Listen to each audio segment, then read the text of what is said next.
Hi guys, welcome back to my channel. Today we will start a topic called land, soil, water, natural vegetation, and wildlife resources. Let's start our today's topic. In a small village in Tanzania, Africa, Mamba gets up every morning. Why she has to get up every morning? She has to fetch water. She has to walk a long way to fetch water. She has to help her mother and join her brothers in taking care of their goats. And her family has their own piece of land, which is also a rocky land, and they live in a small hut. Mamba's father can barely grow some maize and bees. They can't grow very good crop like rice because it's a rocky land. The water availability is very less. It's not suitable to grow the rice. After toiling very hard, toiling means fluffing. This is not enough to feed their whole family for a whole year. Even though they work hard for a bare time, they can't even feed their whole family for 1 year. Next, another example who is Peter, who lives in the heart of the sheep rearing region in New Zealand, where his family runs a wool processing factory. Every day he runs from school, Peter watches his uncle taking care of their sheep. Their sheepyard is situated on a wide grassy plain with hills in far distance. It is managed in a scientific way using latest technology. Peter's family also grows vegetables through organic farming. What have you seen in the two paras? In this para, the life of two children. They live at two different parts of the world. They lead very different life. Here, the soil is very hard and rocky, whereas the soil here is very good. Different factors like land, soil, water, natural vegetation, animals, and uses of technology differ between these examples. Right? Let's discuss another topic.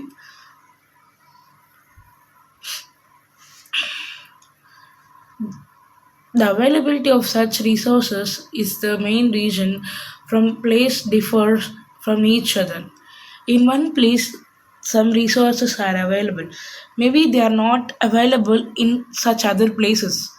So, it all the conditions of our earth are based on the quality of land, soil, water, water, natural vegetation, animals, and uses of the technology. Next, do you know the fact that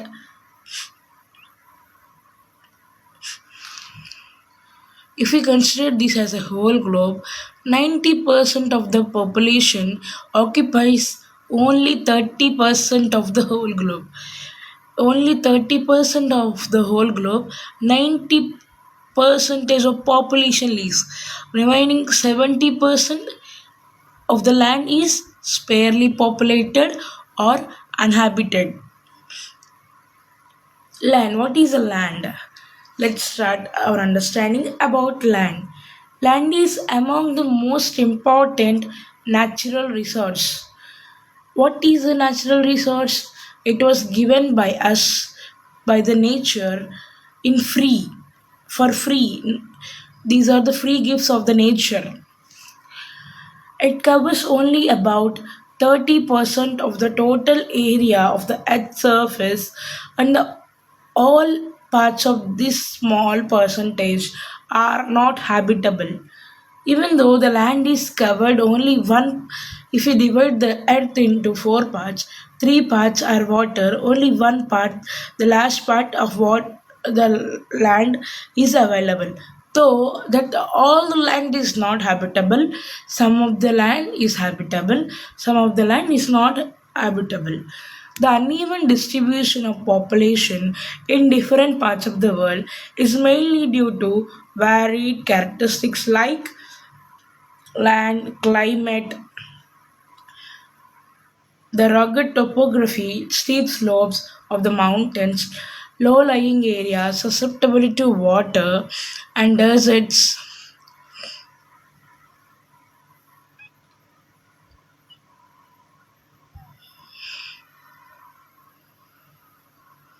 logging, desert areas, thick forest areas are normally sparsely populated or uninhabited. Whereas plains and river valleys are the suitable places for agriculture. So these are the areas where densely populated. How can we use a land? Let's discuss about a land use. Land is used for different purposes such as agriculture, forestry, mining, building, housing, roads, and setting up of the industries. We can use a specific portion of land to build buildings, houses, roads, and also we can use it for agriculture, forestry. This is commonly called as land use. Understand? How the use of land can be determined. The land use can be determined by physical factors such as topography. How is the land? Is it steep? Is it flat? Is it having some rocky materials? This is the topography. Soil, climatic conditions, minerals, and the availability of water. These are the physical factors that are affecting the land use. What are human factors? Human factors are population and technology are the important determinants of land use pattern. Right? Next,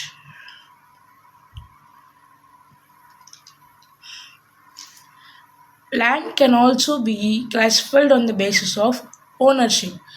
Suppose it is a private land, it is owned by an individual, whereas the community land owned by a community which is used for common uses like collection of food or fruits, nuts, or medical herbs. These community help lands are also called as common property resources. All the people are allowed to use the land and all the people are allowed to collect food, fooder, nuts, fruits, or medical helps, herbs. People and their demands are ever growing, but the availability of land is limited.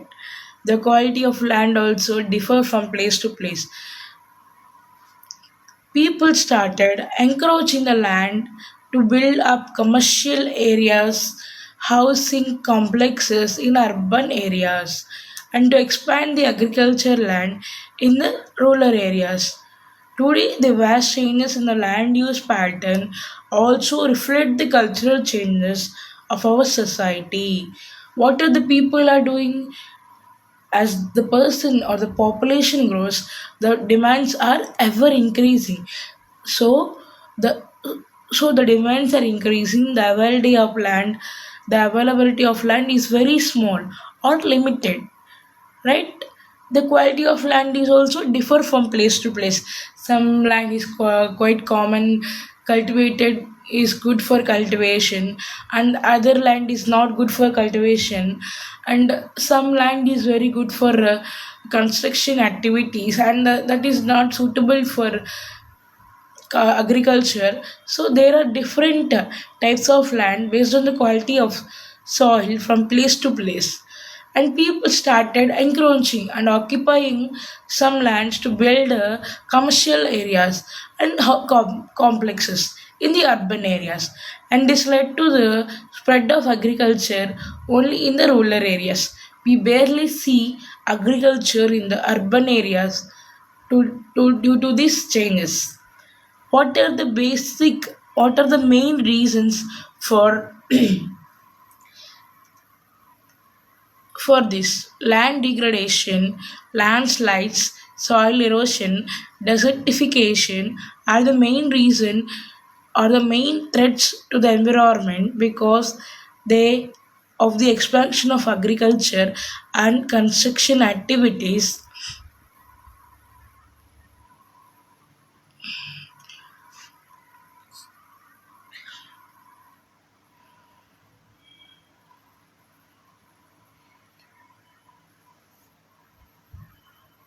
Okay, let's see how can we conserve our land resource.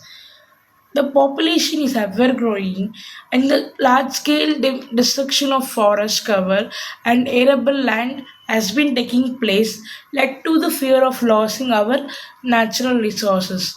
Therefore, the fast present rate of degradation of land must be checked.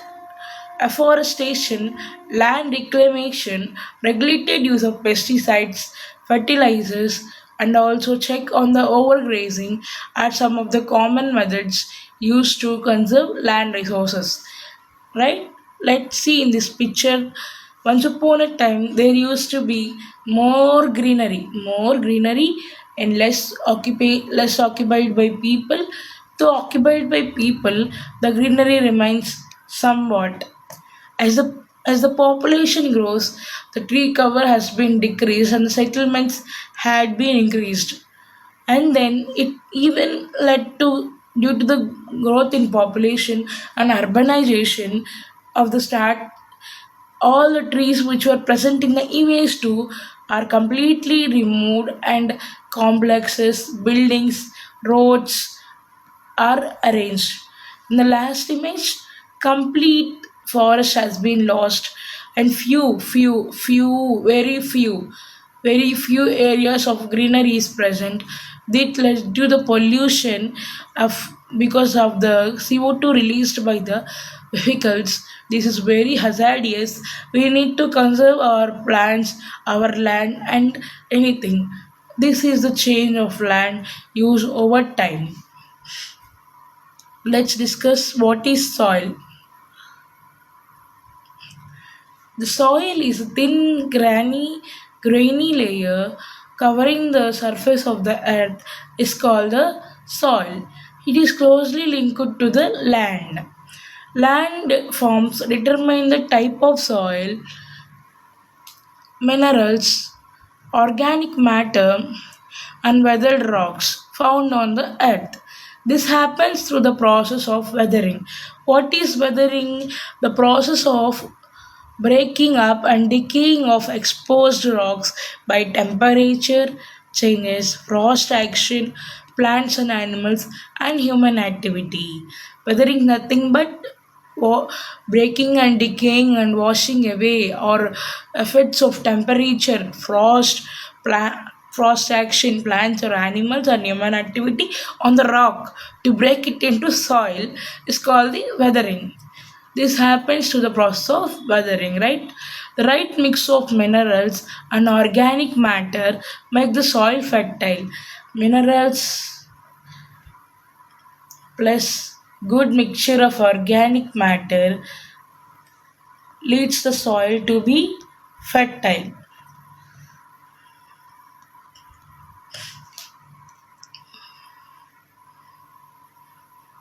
Let's discuss something that is given as an example.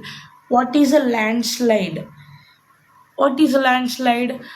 Mass movement of rock, debris, or earth down a slope.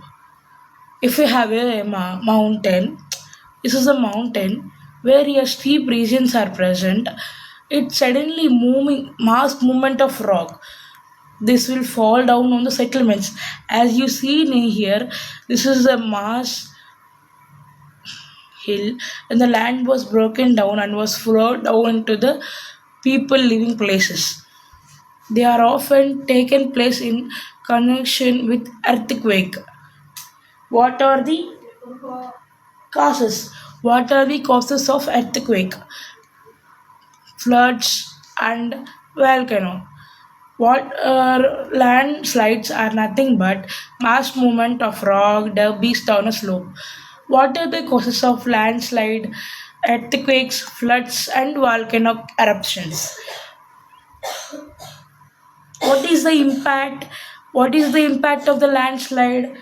Loss of life, property, flooding, and many problems arises due to the landslides.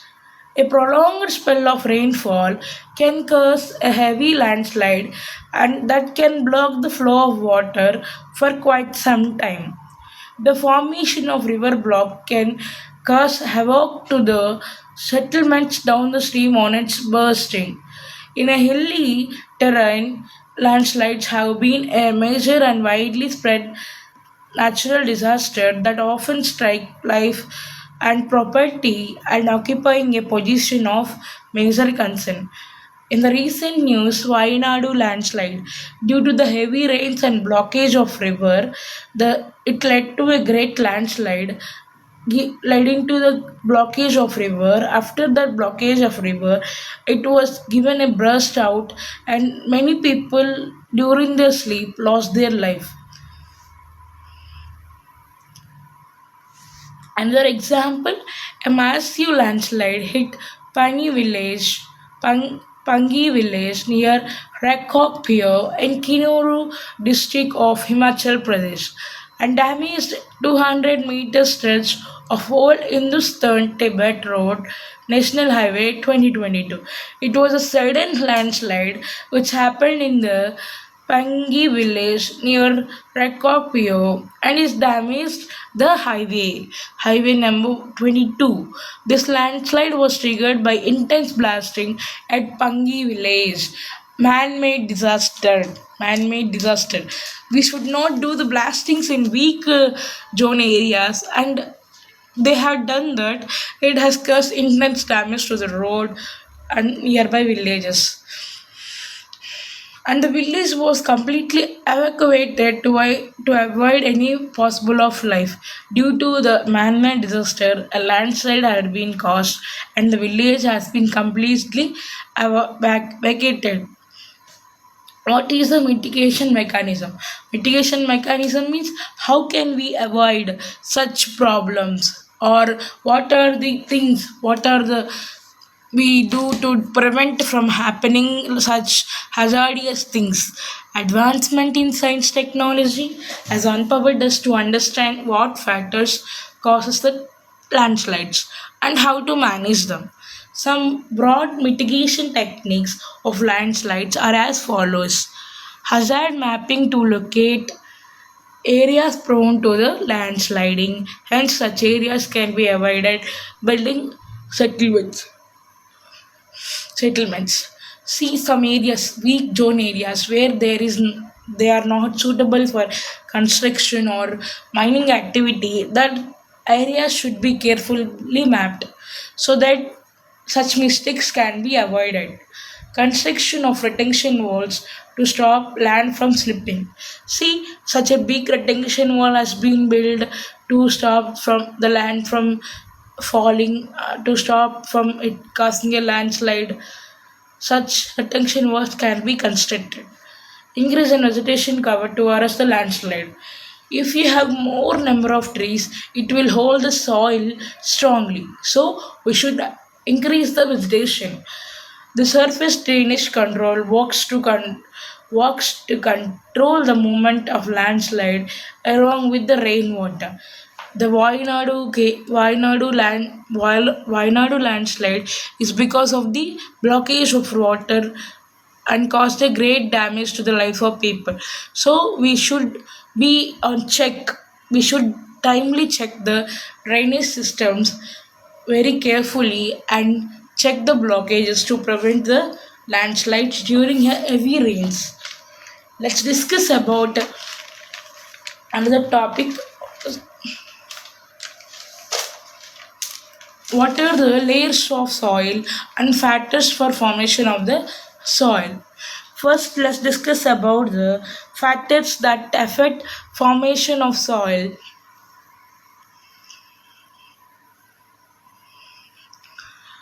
The major factors of soil formation are the nature of parent rock, the nature of the parent rock, climatic factors. Other factors are topography, role of organic material, and the time taken for the composition of soil formation. What are the factors? One is the parent rock, climate, time, flora and fauna, and microorganisms, relief. These are the factors that affects the formation of soil. Parent rock. What does the parent rock determine? Color, texture, chemical properties, mineral content, and permeability.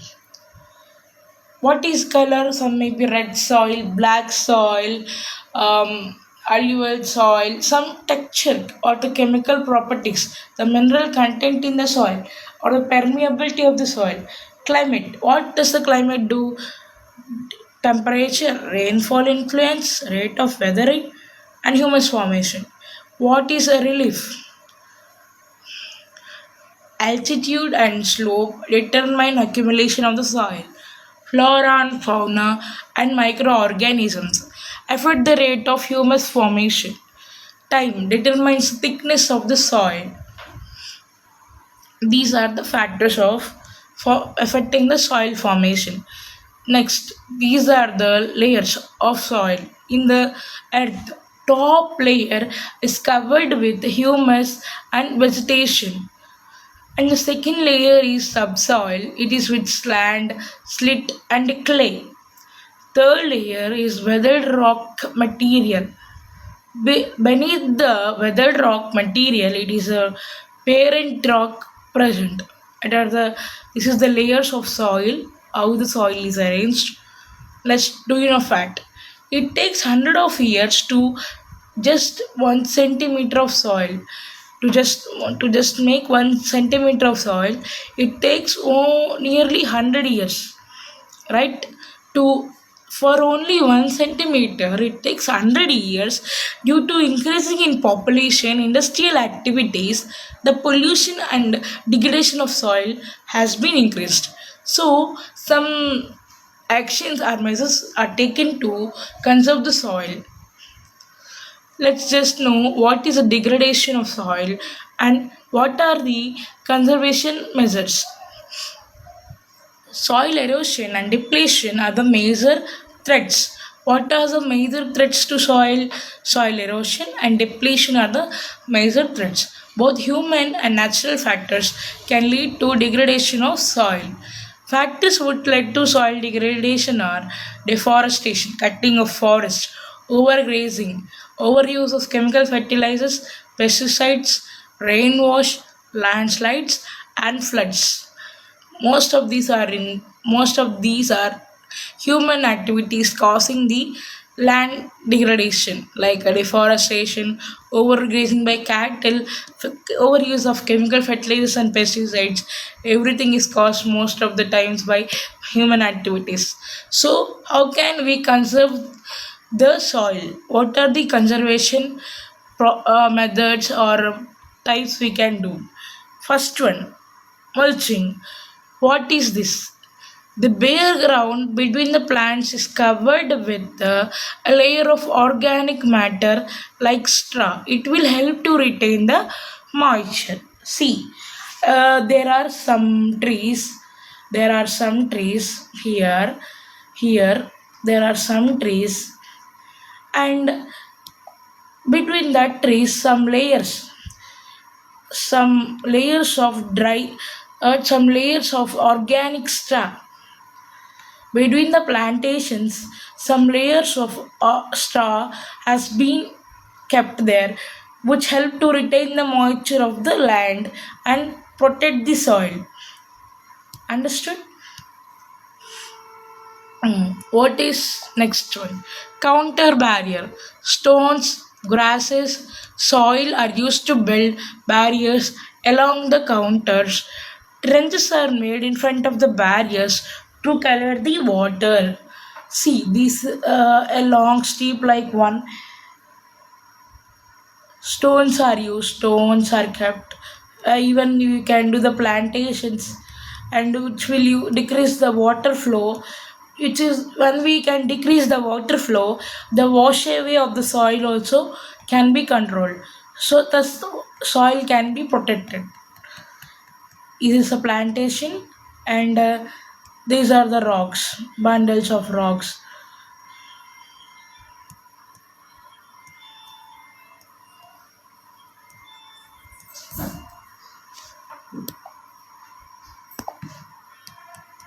This is the plantation.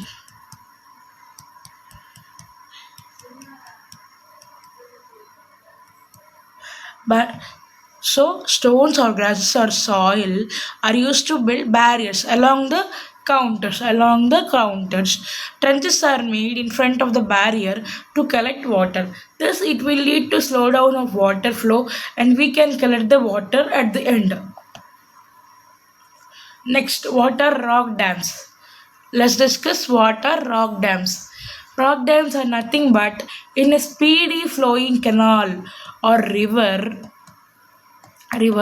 the construction of rock dams to stop or decrease the flow of river, to slow down the flow of river, to stop or to decrease the loss or wash away of soil with the flow of the water. Understood? Let me explain once again. What are rock dams? Right? If you have a river which is flowing very fastly, or canal which is flowing very fastly, we will construct the rock dams, which are very useful for to stop the flow of water, which will cause to prevent further soil loss. It is the rock dam. Next, terrace forming. What is a terrace form? Broad, steep, flat steps or terraces are made. Broad, flat steps or terraces are made on the steep slopes so that the flat surface are available to grow crops. They reduce the surface runoff and soil erosion. If you have ever seen a hill, they are so steep and they are not. We can't grow a crop or some plantation here. If you made it into, if you made it into some steps like arrangement like this, terraces, we can grow some plant here. The the water will flow slowly and it will not ready to wash off the soil because there is a plantation, there are terraces which will store down the flow of water, so we can protect the soil from runoff. As you see in the steep area, the water will go as speed as it can.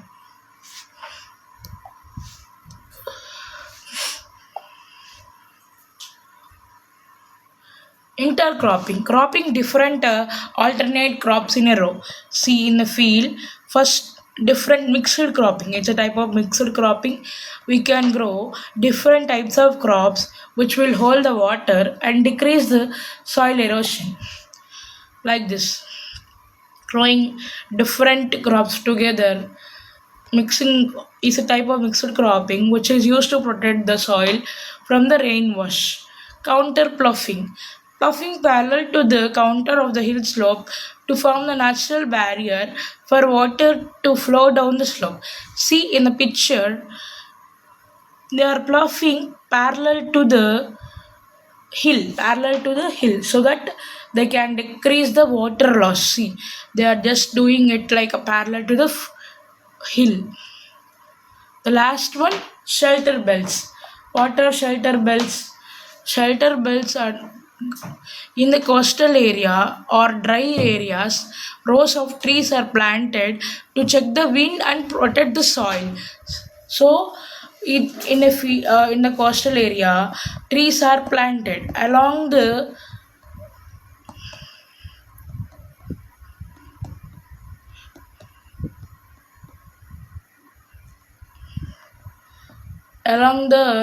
like this they are planted and it is used to check the wind movement and protect the soil cover. It is shelter belts. Next, today we have discussed about soil and next video we will discuss about water. Thank you. If you have any doubts, please do contact in the comments. Please do like and subscribe. Thank you.